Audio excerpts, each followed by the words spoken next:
উতলাই ডাঠ হৈ যাব যেতিয়ালৈকে ডাঠ হৈ নাযায় তেতিয়ালৈকে উতলাই থাকিব লাগিব যেতিয়া উতলি গ'ল তাৰপিছত ঠাণ্ডা হ'ব থৈ দিব লাগে অকণমান সময় ঠাণ্ডা হ'লে বটলত এনেদৰে ভৰাই দিলেই হ'ল সকলোকে অন্য এটা ভিডিঅ'লৈ স্বাগতম জনাইছোঁ আশা ৰাখিছোঁ আপোনালোকৰ সকলোৰে খবৰ ভাল মোৰ বৰ্তমান ভালেই কাম বন কৰি এতিয়া আজৰি হৈছোঁহে মাইনাহঁতো স্কুল গ'ল এতিয়া 2টা বজালৈকে এনেই কিবা কিবি কৰি থাকিম আৰু ভাবিলোঁ আজি ৰেচিপি এটাকে বনাওঁ ইমান নাজানো বনাব তথাপিতো চেষ্টা কৰোঁ ঘৰৰ গছত বহুতখিনি মধুৰি লাগি আছে ভাবিলোঁ মধুৰি কেইটামান ছিগি আনি আজি জেলি বনাম আগতে কোনোদিনে জেলি বনাই পোৱা নাই এইবাৰ ফাৰ্ষ্ট টাইম মই জেলি বনামহে আৰু মই কেনেকৈনো বনাওঁ চাবচোন যদি মই বনোৱা হোৱা নাই কমেণ্ট কৰি জনাব সকলোৱে ভুল হ'ব পাৰে কাৰণ প্ৰথম বনাম কি বেছি হৈছে কি কম হৈছে জনাই দিবচোন ভিডিঅ'টো সকলোৱে চাব বুলি বহুত আশা ৰাখিলোঁ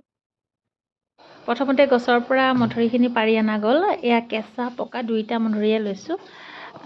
নহ'লে পকা বেছি হ'লে এটা গোন্ধ এটা আহে সেইবাবে কেঁচা পকা 2টাই ল'লোঁ লৈ পেলাই ভালকৈ বেচিনত ধুলোঁ ধোৱাৰ পাছত ইয়াৰ ওপৰত কিছুমান পোক থাকিব পাৰে পোকবোৰ ভালকৈ ধুই পেলাই এনেদৰে কাটিলোঁ কাটি সৰু সৰুকৈ পিচ পিচ কৰি এখন কাঁহীত মানে গোটেইখিনি মধুৰি কাটি ল'লোঁ কাটি লোৱাৰ পাছত কুকাৰত গোটেইখিনি মধুৰি ঢালি দিলোঁ ঢালি দিয়াৰ পাছত অলপমান পানী দিছোঁ পানীখিনি গোটেই মধুৰিখিনি মানে ঢাক খাই থাকিব লাগে ইমান বেছিও দিব নালাগে পানী একদম সমান সমান হ'ব লাগে মধুৰিখিনিয়ে পানীয়ে সমান হ'ব লাগে মই তেনেকৈ দি পেলাই উতলালোঁ আৰু যিমানখিনিলৈকে চিটি মাৰা সময়খিনিত মই ডাঙৰ নেমু এটা কাটিব ল'লোঁ ইমান ডাঙৰো নল'ব আৰু ইমান সৰুও নল'ব লৈ পেলাই মই নেমুৰ ৰসখিনি এখন প্লেটত উলিয়াই থ'লোঁ ইতিমধ্যে কুকাৰৰ চিটি লাগি গ'ল আৰু মই এখন কটনৰ গামোচা এখন লৈছোঁ নাইবা কটনৰ কাপোৰ এখন ল'লেই হ'ল লৈ পেলাই চাকনিখনত যিখিনি মধুৰি মানে হুইচেল মাৰিলোঁ সেই মধুৰিখিনি মই ধুনীয়াকৈ মানে গামোচা কটনৰ কাপোৰখনত এনেদৰে ঢালি দিলোঁ ঢালি পেলাই যিমানখিনি ৰস আছিল মধুৰিৰ ৰস গোটেইখিনি মই ছটাতে উলিয়াই ল'লোঁ এয়া দেখিছেনে মই কেনেকৈ উলিয়াই ল'লোঁ কাৰণ বহুত গৰম কাৰণে অলপ অলপ উলিয়াইছোঁ ঠাণ্ডা হ'লে ভালকৈ হাতেৰে টিপা মাৰি গোটেইখিনি ওলাই লৈ পেলাই এটা মগত লৈ পেলাই এক মগ ৰস হ'ল গোটেই ৰসখিনি এটা হাত চচত মই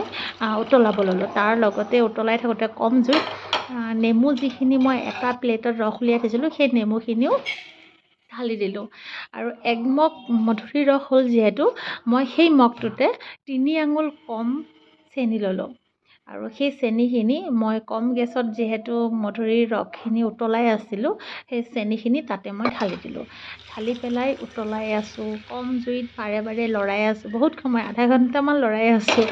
লৰাই কালাৰটো এটা বেলেগ কালাৰ এটা হৈ গৈছেগৈ দেখিছেনে এটা বেলেগ কালাৰ হৈছেগৈ তাৰপিছত লৰাই আছোঁ বহুত সময় মাজে মাজে ইয়াৰ পৰা 1 চামুচ উলিয়াই পেলাই ঠাণ্ডা পানী অকণত প্লেট এখনত দি চাবচোন যদি এনেকৈ গোট খাই যায় তেতিয়াহ'লে হৈ গ'ল মই ভিডিঅ'টো কৰিব পাহৰিলোঁ তাৰপিছত গোটেইখিনি